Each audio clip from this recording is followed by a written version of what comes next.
Olá! Hoje vamos falar sobre as briófitas, começando pelas suas características gerais. Elas representam um grupo mais antigo de plantas terrestres e devem ter surgido entre 360 e 480 milhões de anos atrás. Representam o primeiro grupo, portanto, a conquistar o ambiente terrestre, e diversas adaptações são encontradas para esse novo ambiente. São plantas que apresentam como ancestral uma possível semelhante de uma alga carófita encontrada hoje em dia. São os musgos, hepáticas e antóceros.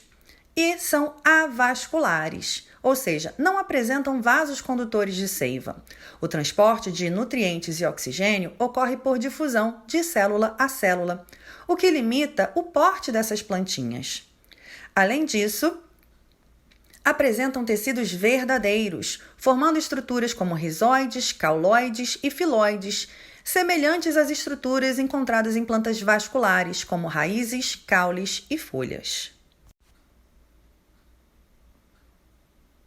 Além disso, são encontradas em ambientes úmidos, porque dependem dessa umidade para sua sobrevivência e reprodução. Apresentam uma cutícula muito fina, que é uma camada de cera que recobre as folhas, evitando desidratação. Além disso, apresentam gameta masculino flagelado, que precisa nadar em um ambiente líquido até encontrar o gameta feminino. Como todas as plantas, apresenta alternância de gerações, fases haploides, fases diploides, reprodução sexuada, reprodução assexuada, mas apresentam fase duradoura de gametófito, como vamos ver. E também são chamadas de criptógamas, porque a sua estrutura produtora de gametas ela fica escondida e não é muito visível, não. Agora vamos falar sobre as novidades evolutivas, aquelas características que surgiram nas briófitas importantes para a conquista do ambiente terrestre. A primeira novidade evolutiva aqui encontrada é o embrião pluricelular, que diferencia as algas das plantas terrestres. Tanto que todas as plantas terrestres são chamadas de embriófitas.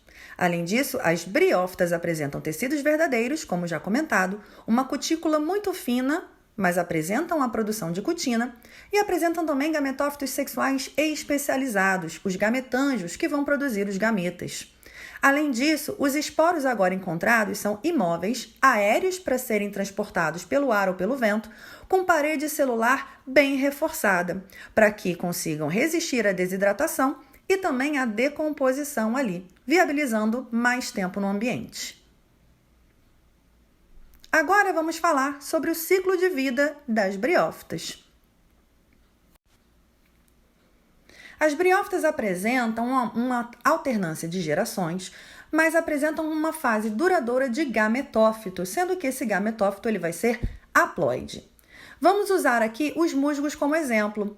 E os musgos normalmente são dioicos, então vamos ter um gametófito masculino e um gametófito feminino, ambos haploides, que apresentam gametângios na extremidade da sua estrutura corporal. Então vamos aproximar e ver que nessa extremidade encontramos os gametângios. No gametófito masculino, esse gametângio tem o nome de anterídeo e produz os anterozoides, que são os gametas masculinos flagelados.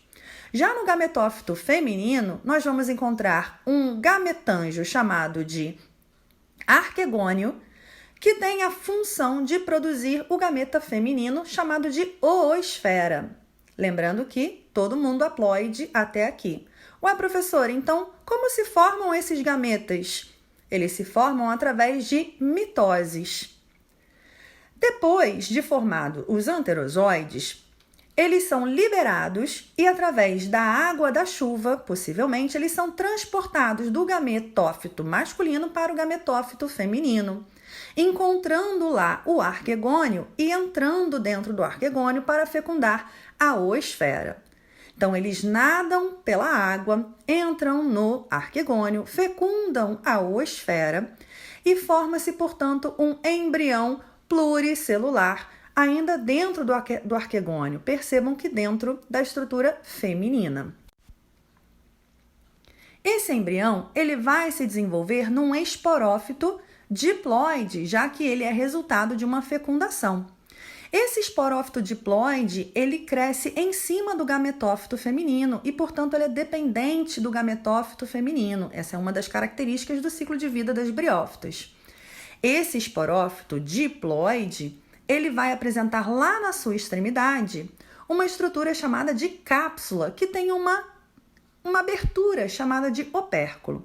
Dentro dessa cápsula, a gente vai encontrar um tecido especializado em produzir os esporos, chamado de esporângio. Esse esporângio vai produzir os esporos através de meioses. Então, vamos observar aqui uma redução da ploidia. Enquanto que o embrião ele era diploide, o esporófito todo ele é diploide, os esporos produzidos agora eles serão haploides, já que eles são produzidos por meiose.